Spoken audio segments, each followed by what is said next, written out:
तो देखा गया है कि बड़े बड़े राजा जो भक्त हुए भगवान के, उन्होंने अपना साम्राज्य त्याग दिया, वन में चले गए। अपनी राजधानी के सुख को, अपने पुत्र स्त्री आदि के सुख को त्याग कर वन में चले गए। किस लिए? यह प्रचलित धारणा है और सत्य है कि भगवान वन में रहते हैं। वन में उनका भजन करने से उनकी प्राप्ति शीघ्र होती है। ध्रुव महाराज भगवान से मिलना चाहते थे। उनके माँ ने कहा कि बेटा तुम तप करो, भगवान का भजन करो। तो बाद में जब श्री नारद जी मिले तो उनको वृंदावन भेजे, मधुबन में भेजे कि जाओ वहां भजन करो। क्योंकि सिटी में, गांव में रहने पर सांसारिक वार्ता, ये टीवी देखो, ये करो, ये करो, क्या कोई भजन करेगा? दिमाग तो 24 घंटा संसार में उलझा रहता है।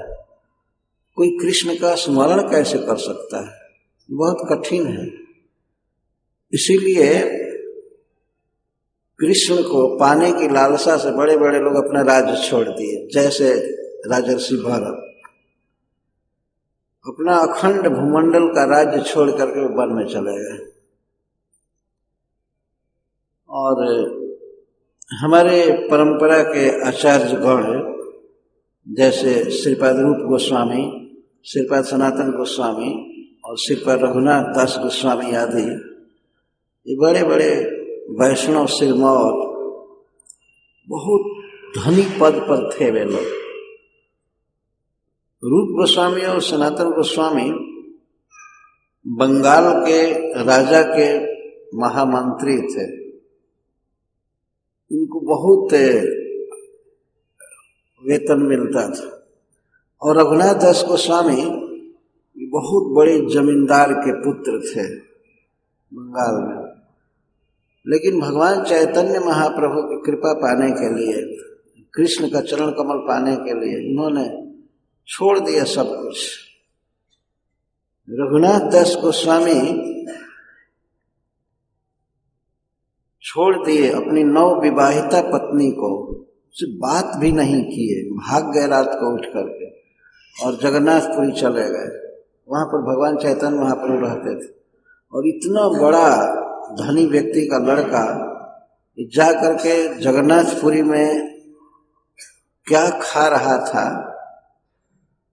आनंद बाजार आप लोगों ने देखा होगा, उसमें बहुत से प्रसाद बेचने वाले बेचते हैं और कुछ प्रसाद बच जाता है कभी कभी, तो वे लोग गौओं को फेंक देते हैं खाने के लिए।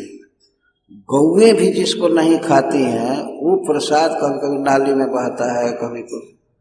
तो रघुनाथ दास गोस्वामी जगन्नाथपुरी में नाली से भात निकाल निकाल करके और खा रहे थे।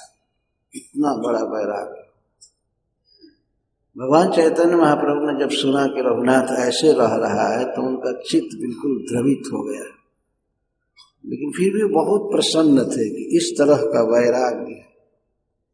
और जब वे भगवान चैतन्य महाप्रभु की आज्ञा से वृंदावन गए, राधा कुंड पर निवास किए, तो वहां पर वे छाछ पी करके भजन करते थे। और वो भी छाछ कितना, जितना अंजलि में आ जाए उतना ही पीते थे।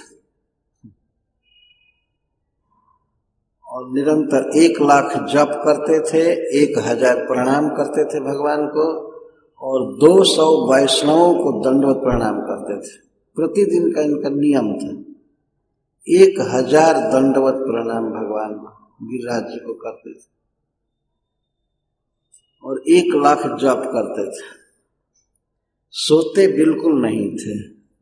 तो शयन, नींद और आहार दोनों को बिल्कुल कम कर दिए थे। ये कोई भोजन है छाछ पी करके भजन करना? ये वैराग हुआ। और रूप गोस्वामी पाद आदि शुष्क रोटी चना चिबय भोग परिहरी, इतने बड़े व्यक्ति थे लेकिन सब कुछ छोड़ करके वृंदावन में रहते थे। काम कितना करते थे, ये बताया गया है कि 7 प्रहर कृष्ण भजन, 4 दंड शयन है। नाम संकीर्तन से न हो कोन दिन। 7.5 प्रहर, इसका मतलब 8 तिरिक 24,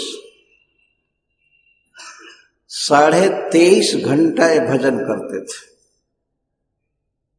1.5 घंटा में स्नान या भोजन या शयन सब पूरा कर।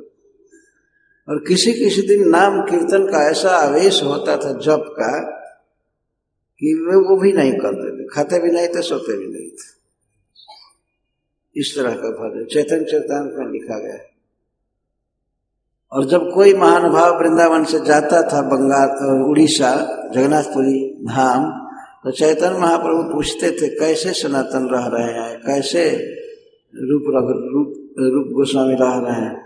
तो वे कहते थे वो तो सोते नहीं हैं, बहुत कम खाते हैं, सूखी रोटी खाते हैं, सूखा चना चबा लेते हैं, कभी सब्जी नहीं खाए, कभी मीठा नहीं, कुछ नहीं। तो चैतन्य महाप्रभु बहुत खुश होते थे, उन पर कृष्ण की कृपा हो गई है, इसीलिए उनकी इंद्रियां भोगों में नहीं हैं। कृष्ण अपना मान चुके हैं उनको, कृष्ण मान चुके, आप ही तो कृष्ण हैं, ये कृपा थे उनकी।